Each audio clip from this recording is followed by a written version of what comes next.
বদৰুদ্দিন আজমলৰ লক্ষ্য হিমন্ত বিশ্ব শৰ্মা। নগৰবেৰাত ৰফিকুল ইছলামৰ হৈ আজমলৰ প্ৰচাৰ। হিমন্তক মানসিক বিকাৰগ্ৰস্ত বুলি অভিযোগ।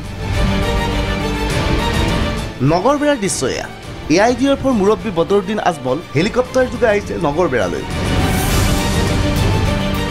উদ্দেশ্য বৰপেটাৰ প্ৰাৰ্থী ৰফিকুল ইছলামৰ হৈ প্ৰচাৰ। এই প্ৰচাৰ অভিযানত অংশগ্ৰহণ কৰি বদৰুদ্দিন আজমলে আক্ৰমণৰ লক্ষ্য হিচাপে বাছি লয় হিমন্ত বিশ্ব শৰ্মাক। বুদ্ধি থাকলে ডান্স করে না যে পাগল হয়। আমি আপনার দোয়া আশীর্বাদে ইতিমধ্যেই তেজপুরের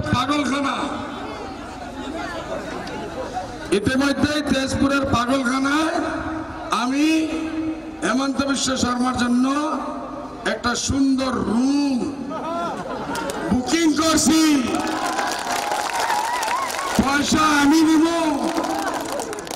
ডক্টর সাহেবের চিকিৎসা করব, ভালো করব না আরো পাগল বানাই। কংগ্ৰেছে আমাক প্ৰতাৰণা কৰিছে। কংগ্ৰেছৰ বাবে আমি 3খন আসনত প্ৰতিদ্বন্দ্বিতা কৰিলোঁ। 11খন আসনত প্ৰাৰ্থী নিদিলোঁ।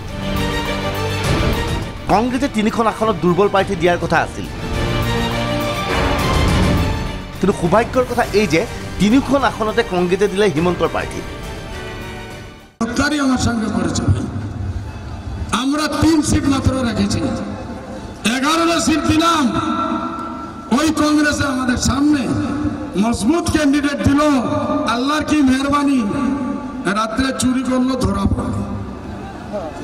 আমরা ভাবছি কংগ্রেসই লোক দিবে, টায়ার ব্যাপারী ওই হেমন্ত বিশ্ব শর্মার এজেন্ট জালিম ইসলাম, জাভেদ ইসলাম ওই হেমন্ত বিশ্ব শর্মার এজেন্ট। উল্লেখযোগ্য যে আজমলে এইকেইদিন বৰপেটা ধুবুৰীত নিৰ্বাচনী প্ৰচাৰ চলাই কংগ্ৰেছ পাৰ্টীক হিমন্তৰ প্ৰাৰ্থী বুলি অভিহিত কৰিছে। নগৰবেৰাৰ পৰা আব্দুল লতিফ চৰকাৰ, DY365।